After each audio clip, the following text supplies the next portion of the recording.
Assalamualaikum warahmatullahi wabarakatuh. Saya Elti Mediska dengan NIM 21000005220 akan menjelaskan problem dan produk pengembangan kurikulum. Kurikulum sebagai produk. Nah, di sini kurikulum sebagai produk itu maksudnya kurikulum merupakan dokumen atau rencana tertulis mengenai kualitas pendidikan yang harus dimiliki oleh peserta didik melalui suatu pengalaman belajar. Kurikulum itu sendiri merupakan kumpulan dari mata pelajaran yang harus disampaikan oleh guru dan dipelajari oleh siswa. Ada kebijakan kurikulum. Nah, di sini kebijakan kurikulum yang pertama yaitu kebijakan kurikulum yang dikendalikan oleh pemerintah Hindia Belanda. Nah, ini terjadi sebelum kemerdekaan. Nah, untuk di sini anak-anak pribumi itu hanya mendapatkan pendidikan selama 3 tahun. Untuk kurikulum yang diajarkannya meliputi berhitung, menulis, dan membaca. Sedangkan kebijakan untuk sekolah kelas 1 untuk anak-anak pegawai pemerintah Hindia Belanda, lama pendidikannya selama 4 tahun, kemudian 5 tahun dan berakhir 7 tahun. Lanjut, kebijakan kurikulum pendidikan pasca kemerdekaan yang terjadi pada tahun 1968 yang mengubah struktur kurikulum pendidikan dari Pancawardhana, menumbuhkan jiwa Pancasila, pengetahuan dasar, dan keterampilan khusus. Konten pendidikan di sini diarahkan untuk kegiatan meningkatkan kecerdasan dan keterampilan serta mengembangkan fisik yang fit dan kuat dengan isi materi pelajaran bersifat teoritis tidak berhubungan dengan permasalahan faktual di lapangan. Kebijakan kurikulum tahun 1975 yang menekankan pada tujuan pendidikan yang lebih efektif dan efisien.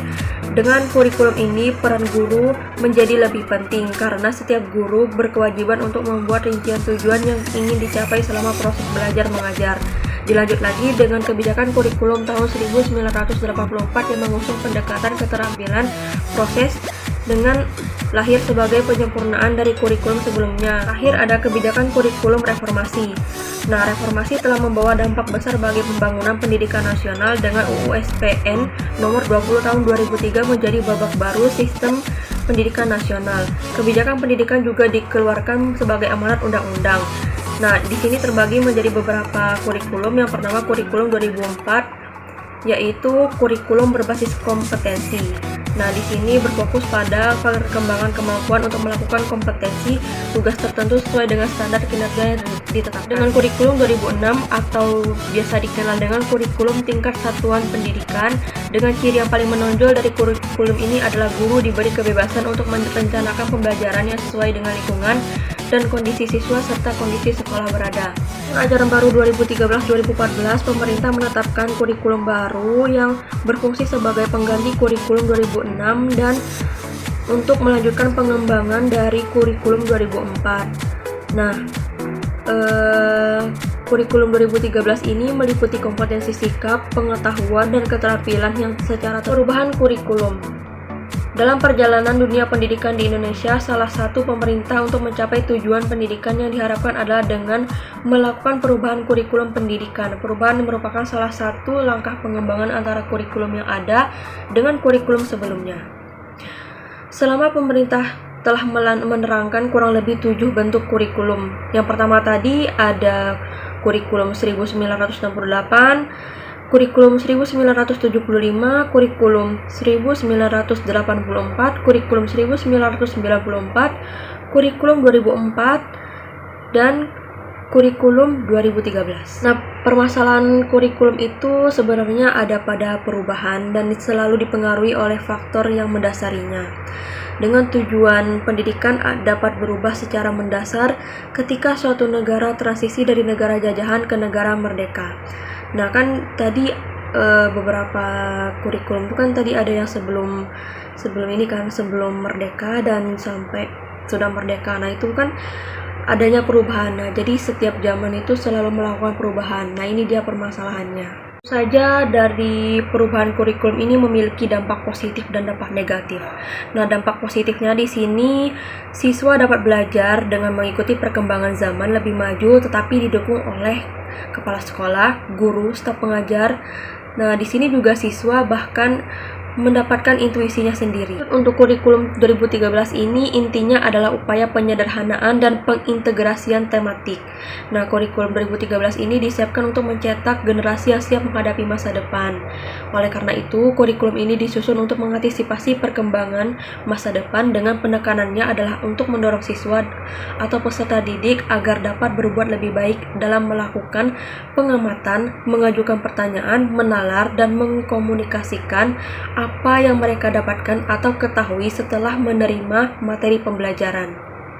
Kurikulum 2013 sendiri menuntut guru berperan aktif sebagai motivator dan fasilitator pembelajaran sehingga siswa akan menjadi pusat belajar.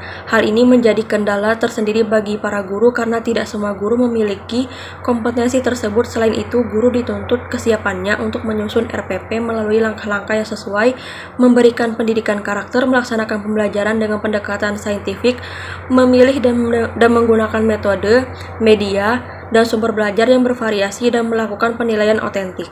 Kurikulum 2013 di sini guru dituntut yang pertama merancang pembelajaran secara efektif dan bermakna, yang kedua mengorganisasikan pembelajaran, yang ketiga memilih dan menentukan pendekatan pembelajaran, yang keempat melaksanakan pembelajaran, pembentukan kompetensi dan karakter.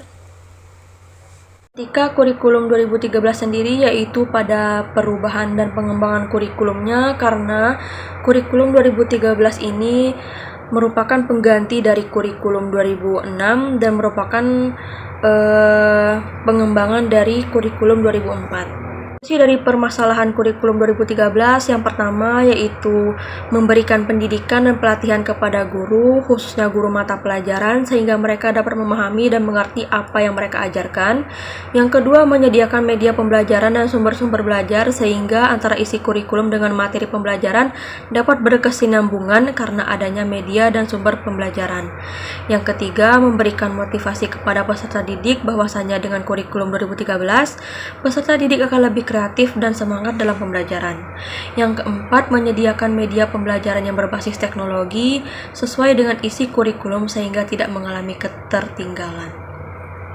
Sekianlah yang dapat saya sampaikan terkait problem dan produk pengembangan kurikulum. Mohon maaf atas segala kekurangannya. Saya akhiri. Wassalamualaikum warahmatullahi wabarakatuh.